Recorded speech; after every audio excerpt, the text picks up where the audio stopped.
Tere 3. K-klass! Täna hakkame rääkima magnetitest ja ehitame ise kompassi. Kindlasti oled näinud, kuidas magnet tõmbab ligi metallist esemeid. Kuid kas teadsid, et maakera sisemuse koostisesse kuulub sularaud? Maa on seega tohutu suur magnet. Ja selle tõttu kompassi magnetnõel näitab alati põhja-lõuna suunda. Euroopas võeti kompass kasutusele 12. sajandil. Siis oli kompassiks veeanum, milles ujus korgi külge kinnitatud magnetnõel. Ja sellise kompassi me teemegi.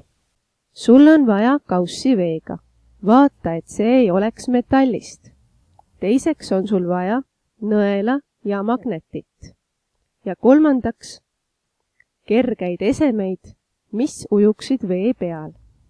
Meie teeme 3 katset. Kõigepealt võta nõel ja magnetiseeri see ära. Siis pane vette näiteks korgitükk, leheke või puukoor ja aseta sellele magnetnõel. Ja nüüd vaata, mis suunas magnetnõel osutab.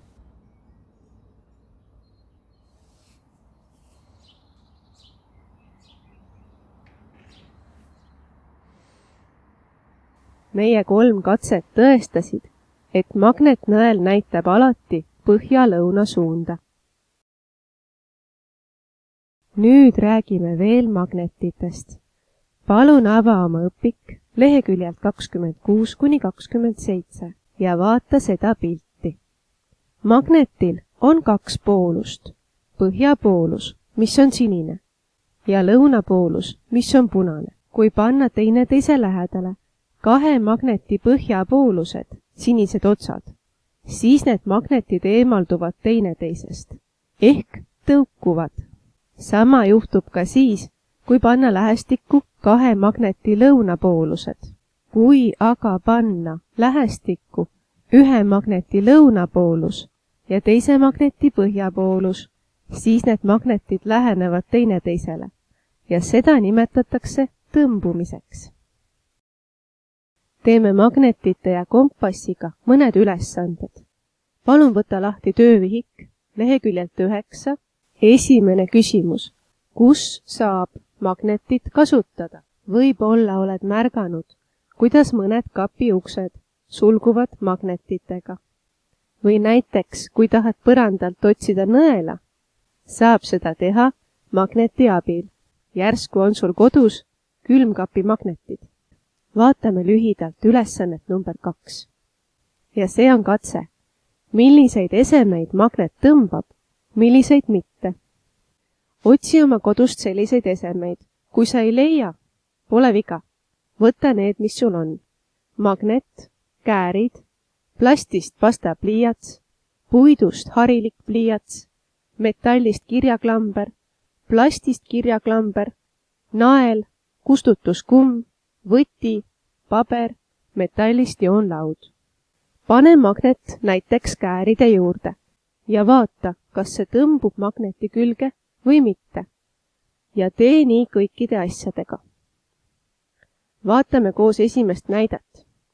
Magnet tõmbab enda külge. Kindlasti tõmbab magnet enda külge käärid, sest need on metallist. Aga plastist pastapliiatsit magnet enda külge ei tõmba. Tee see katse kodus lõpuni. Nüüd palun ava töövihik leheküljelt 11. Seda ülesannet me ei tee, aga palun tee ülesanne number 8.